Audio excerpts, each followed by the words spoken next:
Good afternoon, everybody. Hope you're having another lovely day. I've got a story for you today that is one of my favourites. This is a story that I remember reading when I first started at Kirby C of E a few years ago. And it looks a little bit like the scarecrow we have in our garden at school. This story is called Tattybogle, and it's a story all about a scarecrow. So it's written by Sandra and Ken Brown. They're today's authors. And I'll turn to the back first of all to read our blurb. It says, Tattybogle the scarecrow has a head full of straw and cheerful thoughts. The rain is Tattybogle's music. The wind is his dancing partner. Then one day the playful wind blows too hard, and after all that's left of Tattybogle is an old stick. But Tattybogle is never sad. This is the start of a glorious new life for him.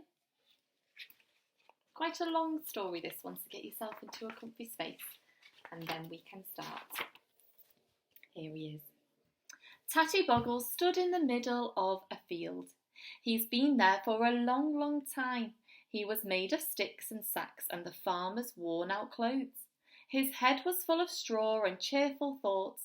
When the wind blew, he rocked from side to side, and when his hat jumped up and down, but he never blew away, because it was tied under his chin with good strong twine. I like a bit of dance, said Tattybogle. So he's dancing in the wind. When it rained, the drops made a drumming noise on his hat. Music, said Tattybogle. Little waterfalls ran down from his floppy hat past his face. He liked that. It's nice being a statue like in a fountain, said Tattybogle. He was happy when the stars twinkled and the moon shone. Sometimes when the nights were cold, ice drops glimmered in the sky, high up among the stars. Tattybogle thought they were as pretty as a summery rainbow. He was happy when the snow made a mound on the top of his hat.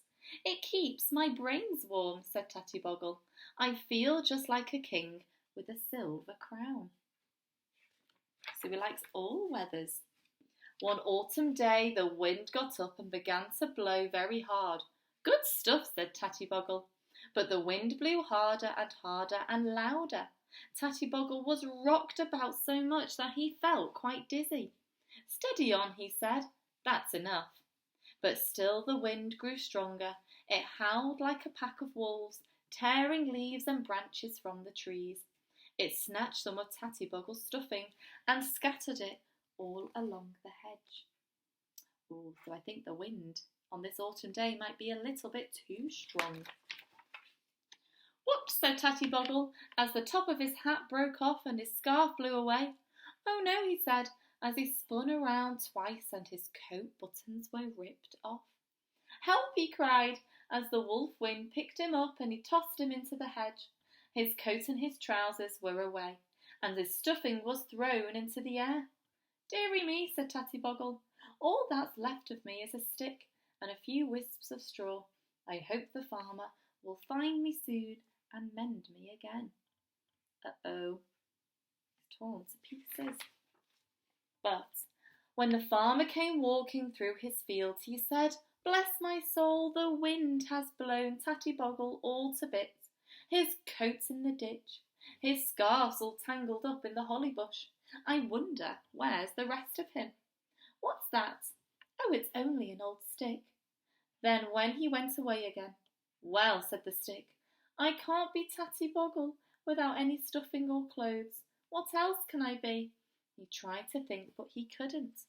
He was just a stick. Oh dear. So we've got his coat over here, his scarf up here. All that's left of him at the moment is the stick. Here he is. Winter came, dark and cold. First it rained and then the stick sank a little way into the wet earth. Then it froze and the stick was held fast in the icy ground. Snow fell, making a deep white carpet all over the earth. It piled up round the bottom of the old stick in the hedge. The winter lasted a long time, and the stick stood there silent and still. The moon shone bright across the field, but no light fell on the old frozen stick in the dark corner of the hedge. Here he is. One morning there was a faint smudge of blue in the sky. The frost began to crack and melt. The snow turned watery drops and rolled away. The sun crept out from behind the cloud and shone out on the old stick. Spring has come. Slowly a warm feeling of spread through the stick. It started at the bottom and it crept all the way up to the top. Then tiny white buds began to grow under the ground. The stick was growing roots. The roots grew fast and deep. Near the top of the stick, where the sun shone warmest, more buds grew. They reached the top towards the sky. The stick was growing branches. So we just had lots of snow and cold weather.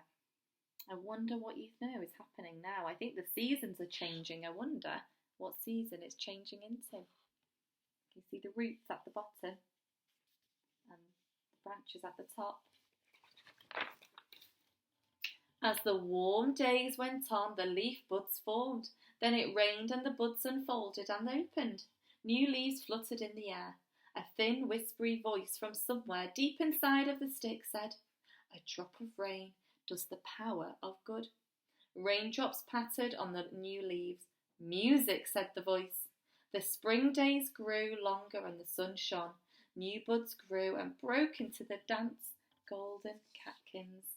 Oh, wow. So here's Tattybogle, there's his stick, and look what's happened now. Then, one sunny morning, the farmer came out with a bundle of sticks and straw and worn-out clothes. Tattybogle watched as he built a fine new scarecrow. So where do you think Tattybogle is in this picture? Remember, he started to grow lots of leaves. Do you think it's the stick? I think it could be this tree. The new scarecrow looked across at Tattybogle. "What a beautiful tree," he said. "I feel like a king with a golden crown," said Tattybogle as he waved his branches in the summer breeze. Oh, wow. So there's Tattybogle's stick that's now grown into a beautiful tree, and the new scarecrow is looking at it shining bright. The end. Oh, I love that story. That was called Tattybogle, and that was today's story. Hope you enjoyed it, and you can join us again tomorrow. Bye, everyone.